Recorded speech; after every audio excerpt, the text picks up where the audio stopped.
My name's Ainsley. I'll be emceeing this afternoon. So we have our panelists on the stage. They'll introduce themselves in a bit. But the topic this afternoon is Unleashing the Resurgence of Mega Cap Giants, the AI Impact on Digital Infrastructure Finance. So with that, I'll turn it over to you. Thank you. I'm Duncan Clubb. I'm a senior partner at Cambridge Management Consulting. I run the data center and cloud practice. So first of all, I'm going to ask the panel to introduce themselves and the companies that they work for. Robert. Thank you, Duncan. So I'm Robert Hartog. I'm the managing director and the head of EMEA for IPI. Before IPI, I was a director with PGGM, been focused on the digital infrastructure space for well over a decade, invested in fiber towers. And now most of my time goes to the data center side. I'm a member of the global board of Stack. Stack is one of our portfolio companies and very much focused on hyperscale data centers, so the cloud, AI developments, and very pleased to be here. Yes, so hello, bonjour. So I am François-Xavier Touzard. So I'm the head of project and infrastructure finance at Kookmin Bank. Kookmin Bank is the largest bank in Korea, but I'm working from London. So I have 15 years experience in infrastructure, so like general infrastructure. And actually to that point, I think listening to this morning panel, there are like many angles where the data center industry can actually take ideas and learn from the other industries, and I think I will shed a bit of light on this. So Kookmin Bank, we are a senior lender in infrastructure projects, and we have a particular focus at the moment on digital infrastructure, so towers and data centers that we love. So at the moment we are lending more than $1 billion per year on digital infrastructure. My name's Conal O'Neill. I'm a partner at Gibson, Dunn & Crutcher, based in Hong Kong. I have for my whole career worked in and around the digital infrastructure space, a lot of work in towers, increasingly more and more data center work. And I also work in commercial technology, transactional work as well, particularly in the AI space, as we're seeing more and more AI businesses deploy technologies within new applications. And as a firm, we're a global firm. We have quite a big presence in London, and we're headquartered in the US. Thanks, guys. Brilliant. So we've got a lot of topics that we could cover, but I think the thing that I've seen in common just about every single conference I've been to in the last year is that every conversation ends up being about AI and the impact on data centers, investment, and it's the dominant topic in our industry at the moment. So first question is it hype or is it happening? Robert. It's a great first question to start with. Listen, I think, no longer hype. I think if you look back a year ago, 2 years ago, people were probably still not entirely sure where we were going. I mean, AI started, 40 years ago, right? Deep Blue, that was probably the first time. I mean, a computer beat Kasparov. We all know why, simply because that computer actually knew all the chess strategies out there. Kasparov probably was the best chess player ever. He knew 99%. He first beat that computer, and then the computer continues to crack on all that data, all those strategies, and actually the year after, it beat Kasparov. I think that was the first time that actually we all basically experienced AI. So it was out there. It has been a hype for a long time. I think if I now look at the market where NVIDIA continues to deploy billions and billions in R&D for the chips that are then purchased by all our global tech firms to actually deploy their products, and their products actually becoming more and more visible to us, right? I mean, it was recently GPT-4 launched. I think we're all exceptionally impressed by what it could do. At least I was personally very impressed by it. Similarly, we actually see all the AI components just popping up in all our daily work, whether it's in Excel, whether it's in Accurate Reader. So it is actually becoming real, and people experience it, right? I mean, last week, received an email from my health insurance with, Robert, here is a great app that you have to download. You can scan your birthmarks, and it will likely be better than what doctors can do, which is impressive. So I think, in my mind, we are well beyond the hype, right? Billions and billions of dollars are deployed into this. From a data center perspective, and back to my daily business, I mean, we are working on actual developments. We are working on the designs that are required to deploy these AI servers and continue to crack on with the machine learning. So, in my mind, very much past the hype, and it is very much reality, which is spectacular after, 40 years of machine learning development. 40 years to become an overnight success, yeah. So, Francois, are you seeing now this reality in the requests you're getting from for your bank's investments? Mm-hmm. Yes, I think so. And also, I mean, maybe to continue on Robert's point, is that, and it was touched and very well explained this morning in the keynote, now things are going so quickly. It's very exponential. And from what we are looking at, following the industry, one of the big questions was that, but is there any value being created? Are companies actually creating value using AI? And I mean, regularly, I talk to companies, I talk to private equity firms who are developing their own model, right, which is ring-fenced, so it's not outside. So, but they're all, many of them, are using it to create value, to create efficiencies, and a competitive advantage. So, I think as well we can look at the Fortune 500. Now, 60% of them are using Copilot in their offices. So, Copilot was launched only like 1 year after ChatGPT. So, really, that shows how quickly things are going. So, for us, it's definitely not a hype. It's there. I think there is not yet a number, a precise number of the value that has been created. So we are talking about like $1 trillion opportunity, 6 trillion, 5 trillion, whatever it is. So I think now it's still like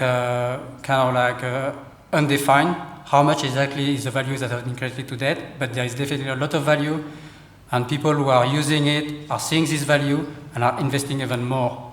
So for us as a senior bank, as a senior debt bank, so we are following this, and the mega cap, the hyperscaler, is the people who would like to lend money to. So I think, in terms of investments, and if you're talking about value being returned back to the investors, what sort of timescale are you sort of looking at for this amazing growth to actually start producing real returns? Well, what I have heard is that hyperscalers can get payback on their chips, the NVIDIA chips, soon the Blackwell in something like 2 to 3 years. So for them they are trying to develop as much capacity as they can because it's very profitable. So then on the back of this, operators are trying to help the hyperscalers to have this capacity with all the challenges that we know. So I think it's a very quick return on investment.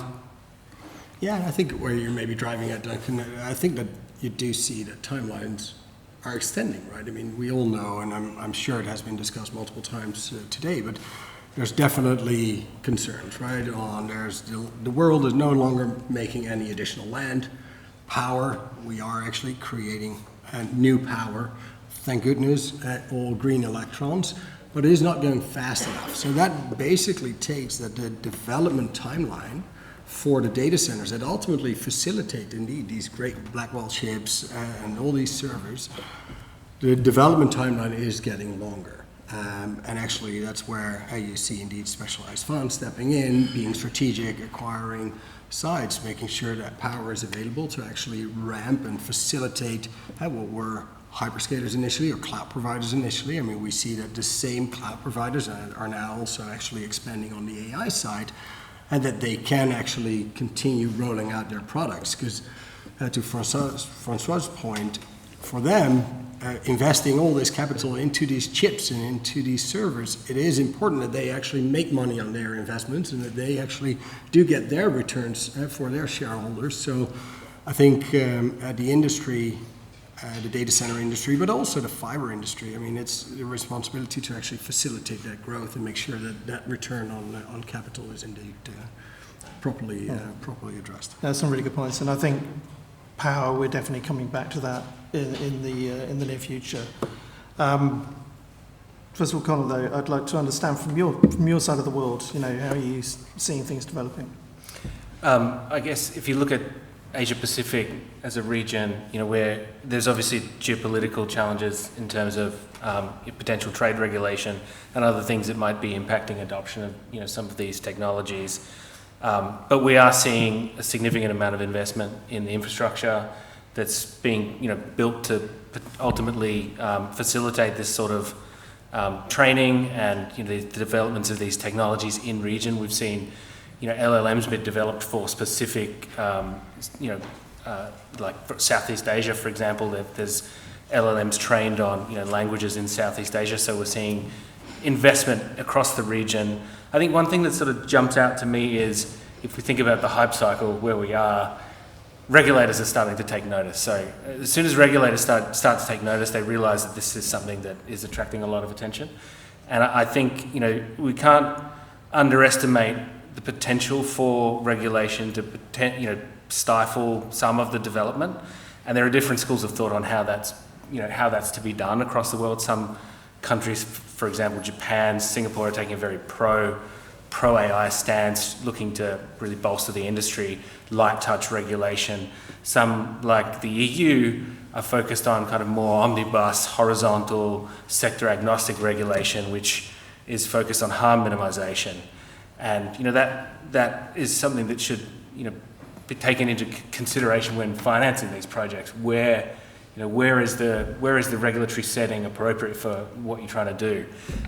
US, unlikely that there's an omnibus set of regulations, but more likely sector-specific regulation that, again, more light touch. So as lawyers, we look at that. We're counselling clients on this coming regulation and their use of AI, investment in AI technologies, and we see that as something to really have in the back of your minds as you start to make these investments. What might be the best locations, best geographies to put these investments, and how that might hinder, I guess, real-world applications once we start to see these things come out. So that's a great point. I think it leads directly onto our next thing, which is although we will talk more about regulation and the sort of national frameworks, but actually one of the things I think driving the location type decisions that you're talking about is data sovereignty, some of which is driven by regulatory needs and some of which is driven by more the want than the need. So do you want to just touch on data sovereignty for a bit? Yeah, so I think if I focus on my region, in Asia, decisions about where to place data centers, they are informed by data sovereignty considerations. And we are seeing, IDC research says that the majority of APAC government agencies are actually considering data sovereignty, and particularly taking into consideration geopolitical circumstances. And we only have to look at my region to see that there are a number of potential geopolitical complications which may inform where you place these data centers, where you pool your information, where you do things like AI training.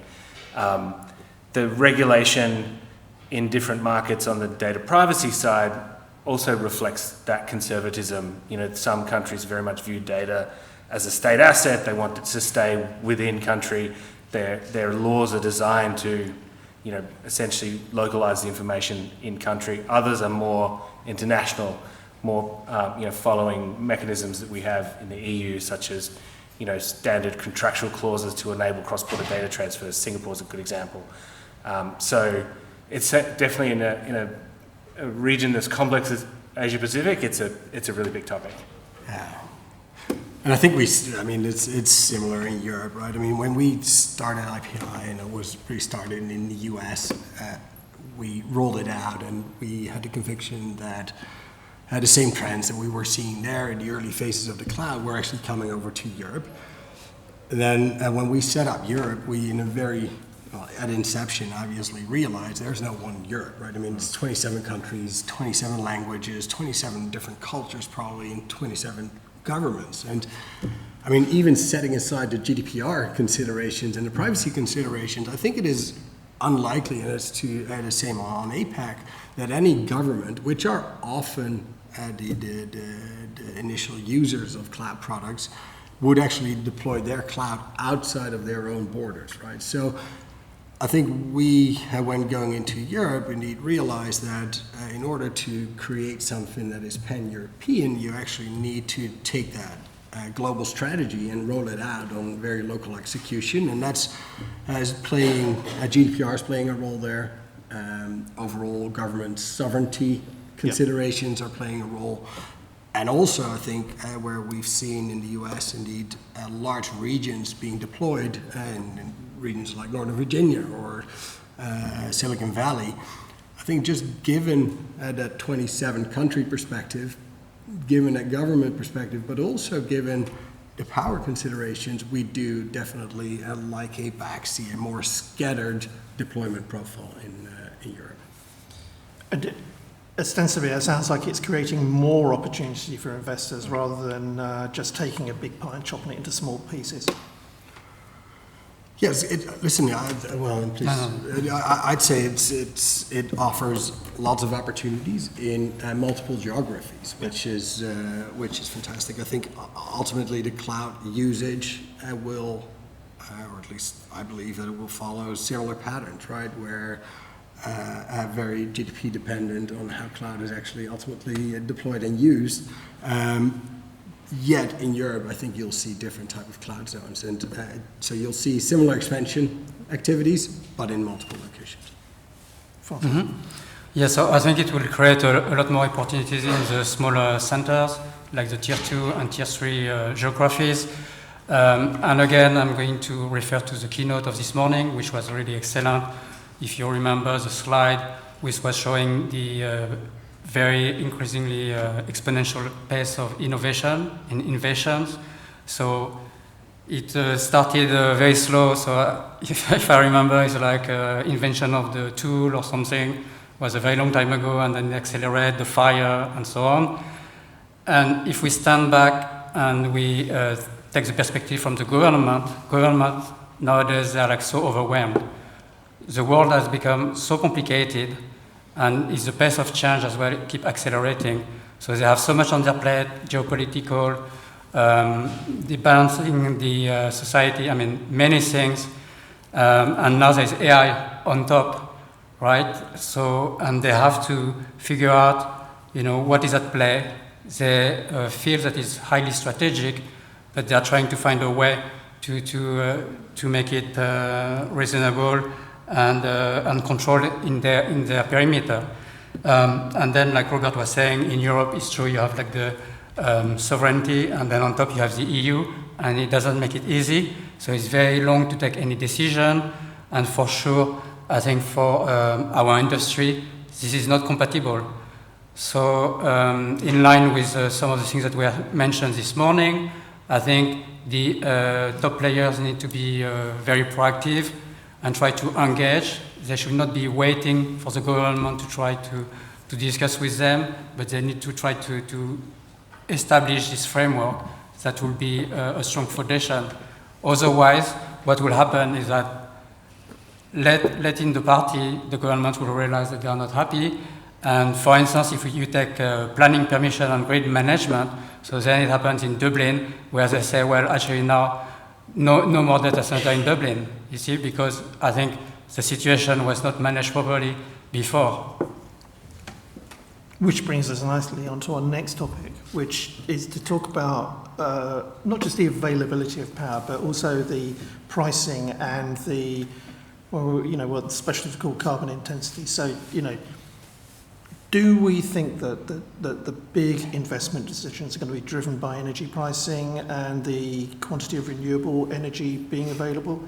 If so, that would sort of imply that, you know, all European investment should go to somewhere like Finland, where things are incredibly cheap, or power is incredibly cheap, and also very, very green. Or is data sovereignty type issues going to override those purely financial benefits? Yeah, happy to take it first. I mean, I'd probably say both. So total cost of operations is definitely a key consideration for any commercial enterprise, right? So, and energy costs are high part of the cost. So definitely relevant and actually a reason, and I think, Frank, you mentioned it so clearly on Dublin in your example. I think Amsterdam is another one. Frankfurt is constrained.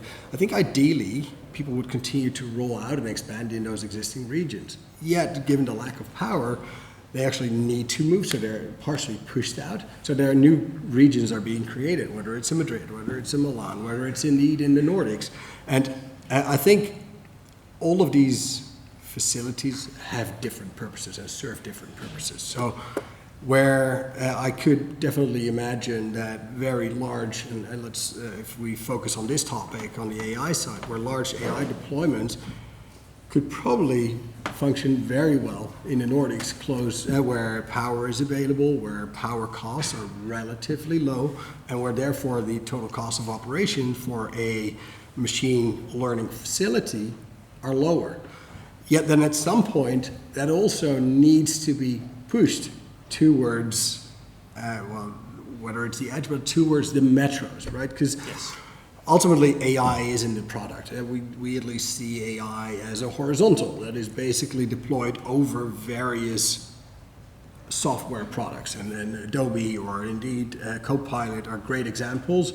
I think similarly we see models being used and deployed for medical purposes. So those models need to be trained. I think that can happen in remote areas close to power availability and low cost of operations.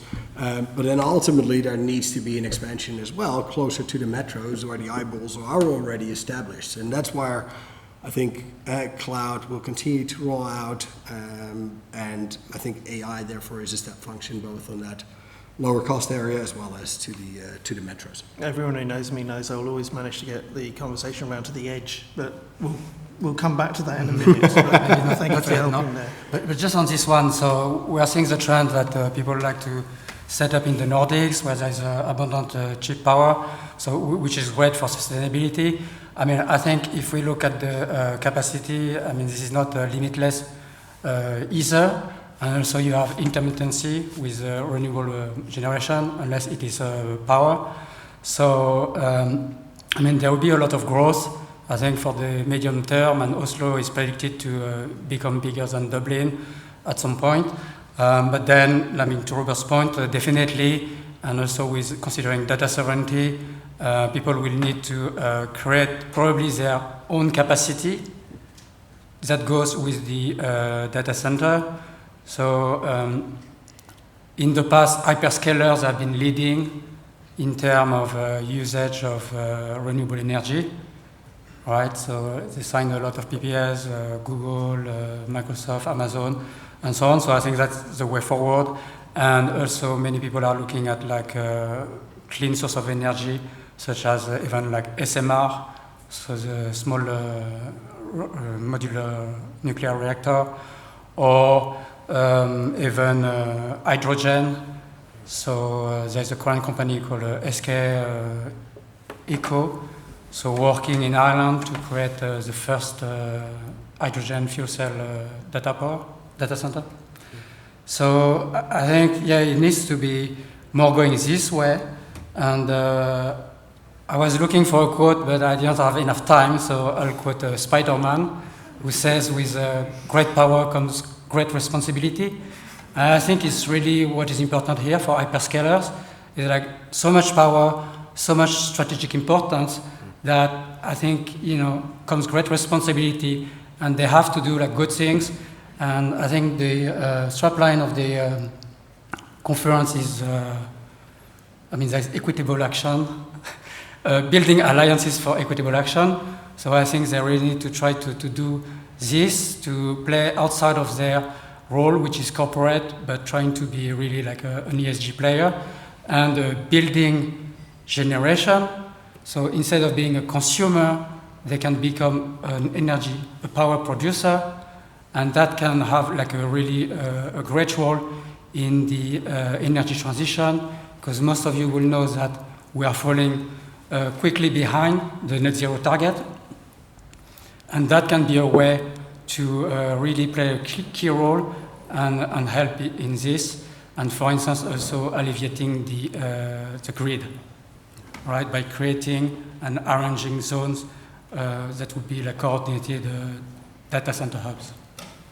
So just building on what you were saying earlier on about Dublin and the lack of grid capacity there. I mean, most of the European major data center markets have got exactly the same constraints.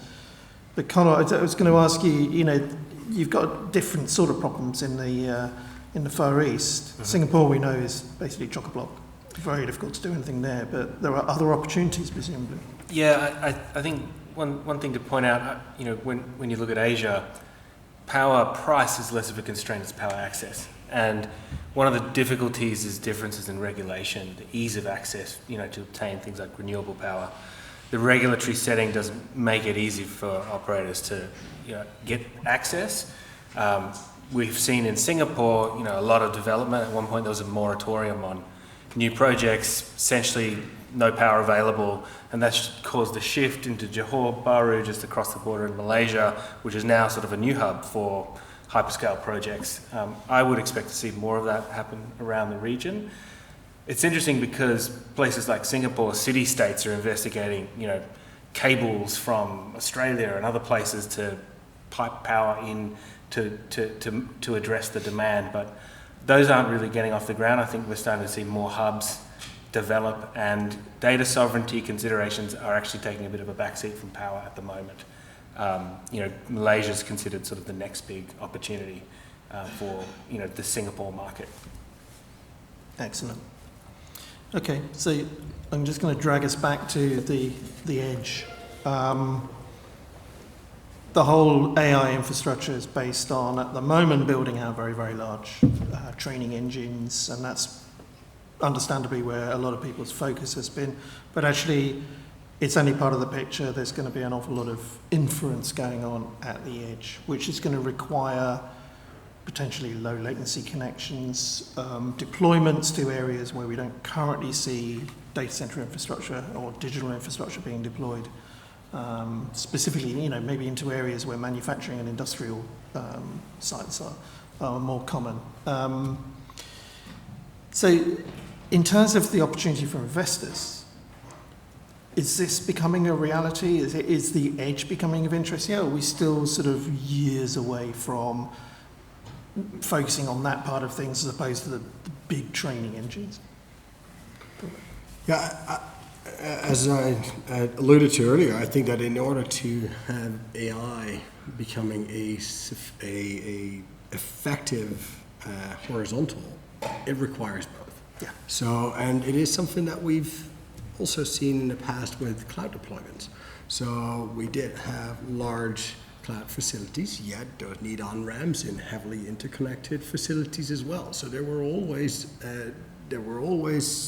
big motherships and smaller deployments across various regions. I think with the AI side, we'll see the same. The jury is still out a little bit on whether or not there have to be multiple motherships, right? And especially in Europe, and whether it's GDPR or whether it's a privacy regulation, or that's actually IP regulation that is triggering it. But there will be big motherships where actually models are being developed, models are being crunched, etc. But in order to pick up those models and actually use them on a new set of data, you need those models to be transported to the metros, right? And whether that's called the edge, I mean, everyone has a different definition of edge, that's for sure. Closer to the end users and closer to the eyeballs that actually require those models, and that can indeed be medical or a cloud solution. So I'd say you need both there. So Francois, does this cause an issue for investors? Because big data centers are really easy. They're well, easy, but they're easy to visualize in terms of big blocks of real estate, huge investments in plant. Whereas with edge deployments, you're looking at potentially dozens, hundreds of different small things, which aren't really real estate plays. Does this create a challenge for investors to get their head around the change in model? Mm-hmm. Yeah, sure. I think it will be like slightly different considerations. But if you look at the telecom tower space, I mean, this is the same, it's very granular with a lot of sites. But here, I think maybe for our bank, the question will be what will be the type of off-take contracts? So will be more granular, will be also, will that be with the hyperscalers? If it is, then that's fine. I think probably some of this edge location will probably be grouped as well. So like one hyperscaler can get like service in several of them, or maybe a whole city. So then that is, I think, something we can consider. And I think to the question whether the edge is coming or not, because it's been on the mind for a long time, I think probably the answer is liquid cooling. So because liquid cooling as well has been the talk of the discussion for a long time, and then it was always coming in 3 to 5 years. But I think now with AI, it's coming, it's here. And I think probably with the edge, it's also going to be the same. It's going to come very quickly, and then that will allow, the full usage of all the technology, all the tech that we have been like accumulating at home, all the IoT and so on, and a lot more optimization. And also, this can even help for like the energy transition as well.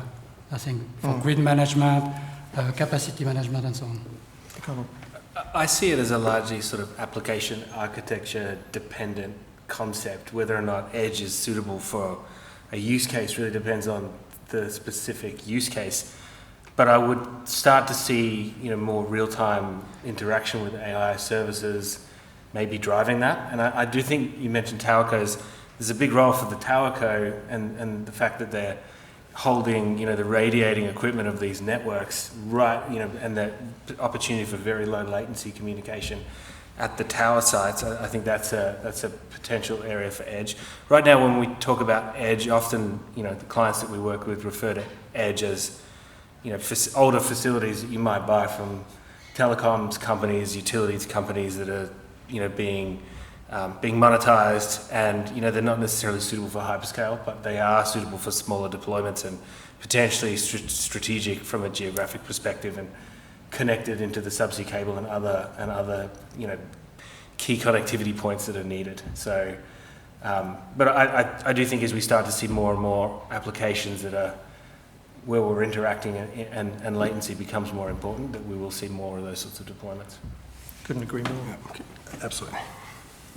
So one of the other things that we've seen in the last few years is some of the big tech and private equity firms not just investing in data center capacity, but looking broader into the digital infrastructure, including things like subsea fiber, wireless infrastructure, power generation, a whole range of different sort of parts of the ecosystem. Is this something that we think is going to develop over the years, or are we going to see a bit of retrenching? Is it? No, I think it will develop a lot, in all fairness. And if I look at our fund, I mean, we've been deploying a lot in ancillary business lines as well. Like the fiber piece is a great example that you give. I mean, ultimately, all that data that is being produced needs to be transferred, right? And whether it is from the machine learning facility further away to a metro facility, there is transfer requirements, and the data and the between those facilities is significant. So that definitely needs upgrades, and I couldn't agree more that looking at what the edge then is, I'm really talking about the technology edge and the AI considerations, the low latency solutions. Those require fiber. Besides that, it requires a whole ton of power infrastructure, and it was great that you already alluded to it, but the SMRs, I mean, last week had a discussion on it. Okay, how can we actually make use of that? When can we actually start deploying it? It is something that can solve issues on the data center side. We know one thing for sure, the wind isn't always blowing and the sun isn't always shining, so connecting those offshore wind parks to a data center do not necessarily work, simply because there's off time, and those data centers cannot have off time. The good thing of nuclear is that it can actually be on all times. One consideration, can we actually switch it off? That is something that is probably a different consideration, but it will be, or I believe it will be part of the energy solution. Is that 5 year out? Probably not. The licensing and the permitting is probably closer to 10 years out. But I think that the use of those power sources are relevant. But do you see your own company, for example, making more investments into all of these different So things? yes, and that also, that was where I was going. I think those are investments that people are considering significantly. I think similarly, I mean, we invested in a complete retrofit of an existing data center to actually take out all the existing heat. So this was a highly interconnected facility in Europe, and we retrofitted it to make sure that we could actually export that heat into the district heating system. Yeah. It's now warming up 5,000 households. And I think those type of investments are crucial, not only from a financial perspective, but also to be, and you alluded to it very well, also just to be part of the community. Ultimately, you have to be part of the solution in order to be able to continue to develop these data centers. And in order to do so, you will have to invest in it. Yeah, absolutely. So just spinning back on that a bit, Francois, when you're making investment decisions, how important is sustainability in your decision-making process? Yeah, sure, Duncan. So I think for most financial institutions now, ESG and sustainability is top of the agenda. So, I mean, you cannot do any investment without like really surveying this consideration. And I mean, in the data center financing that we have taken part in, most of them are sustainability linked financing. So that means that they are like KPIs for which you have a margin ratchet, and the borrower will get either a bonus or a penalty depending on how they score on it. So usually you have the usage of renewable energy. So to arrive at a total of 100% is usually the target. Depending on where they start, the ratchet is calibrated. Then you have the PUE, so the power usage effectiveness. So you have to improve it from where you start. I mean, these days in the best facilities, I think it can go as low as like 1.2 times. And then usually as well what we see is an element of like a waste recycling, so like minimal waste as well. So we see that. Coming is the water usage effectiveness, which is a bit similar. So here the idea is to really not waste much water. In some jurisdiction, I mean, and especially in Germany now, the heat reuse will be compulsory for new projects. So yeah, definitely for us is very important, and we are looking forward to have more opportunities of like projects that combine more like renewable capacity, which is new, like additional to digital infrastructure projects. I hope it's going to be the future. Like Microsoft signed a 10 gigawatt PPA with Brookfield. So here is a corporate PPA, but I think the next step is like where actually the renewable capacity is part of the project. 10 gigawatts. It's incredible, isn't it? Right. We're just about out of time. I'm going to ask you one question. If we're here next year, same panel, what are we going to be talking about? One line. Connell. I would say more geopolitical challenges in deploying these solutions. Francois. Maybe power. Oh, that's going to be there forever. Absolutely. I really hope to be surprised by so many cool AI products. I hope that's what we're going to be talking about. It's actually happened rather And than it happening. is happening, and then having more of those. Excellent. Okay, that's it for today. Thank you very much, everyone. Thank you to the panel for their fantastic. Thank you.